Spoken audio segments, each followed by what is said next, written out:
प्रयत्न केला नाही, त्यांनी करू द्या ना. आमची केस खोटी आहे, बाहेर खोटा आहे, बाहेर अर्ज नाही, अर्ज नाही.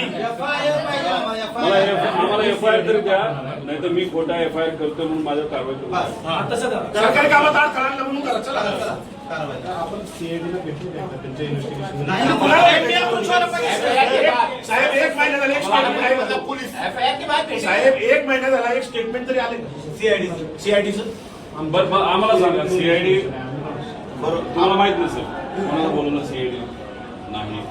त्याचा रोहित सिंग अमेरिकेत जाऊन आला, तो दिल्लीत येऊन बसला, सीआयडी त्याला अजून नाही बोलवलं. व्हीके सिंग जो मालक आहे त्याला अजूनपर्यंत बोलवलं नाही. त्याच्याजवळ मेंटेनन्स करणारा महाराष्ट्रात बसणारा जो त्यांचा माणूस आहे त्यालाही अजून बोलवलं नाही. सीसीटीव्ही बद्दल फक्त इथे गोळा केल्यानं त्यांनी आम्हाला कळालं. त्यानंतर तिथं जो जे 2 येणार होते कॅप्टन पायलट ते अचानक कॅन्सल झाले. का झाले त्यांना अजूनपर्यंत बोलवलं नाही, त्यांना नोटीस नाही. काय आणि डीजीसीच्या कोणत्या अधिकाऱ्यांनी मंजुरी दिली याला? आणि हे आमच्या लेवलला आम्हाला कळलेलं माहिती आहे. आता पब्लिकला तर काहीच माहित नाही. लोकांना माहित नाही. आम्ही घरचे असू, हे 8 तास बसतात. गव्हर्नमेंट प्रेझेंटेशन दिल्लीत दाखवले, मुंबईत दाखवले, ते मोगम नाही साहेब. आणि ठीक आहे, मी प्रेझेंटेशन केलं, चुका केल्या मला काउंटर कोणी केलं. बारामतीमध्ये पुढे जर आम्हाला साहेब आमचा एफआयआर घ्या, सीआयडीला द्या ना. तुमच्यावर काय करस्पॉन्डिंग झाला का सर सीआयडीचा? मी देशाच्या मिनिस्टर साहेबांच्या ऑफिसला पाठवले, डीजीसीला पाठवले.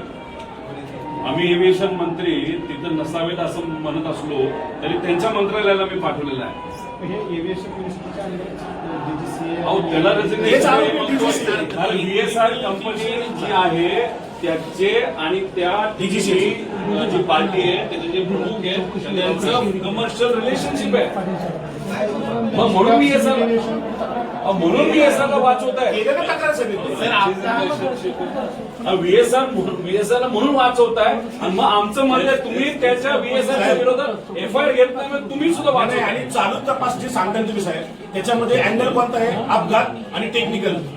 क्रिमिनल चौकशी कोण करत? 5 लोकांच्या मृत्यूची आमची बोट झाली आमच्यावर मृत्यू, बाकी आमचं काहीच म्हणणं नाही. सिंपल एकदम 5 लोक मयत झाले एका ऍक्सिडेंट मध्ये. आमची ऍक्सिडेंटची एफआयआर आणि आमची एफआयआर कुठे तपासामध्ये काही येऊ दे पुढे. नाहीतर सीआयडीला वर्ग करा. एफआयआर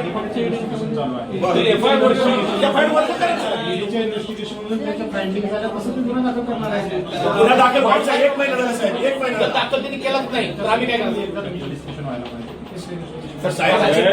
सीबीआय मध्ये आता आपण बोलतोय, आता आपण बोलत असताना 7,000 पेक्षा जास्त केसेस प्रलंबित आहेत. 2600 केसेस 10 वर्षाला प्रलंबित आहेत. दादाला न्याय द्यायला 10 वर्ष थांबू का? आणि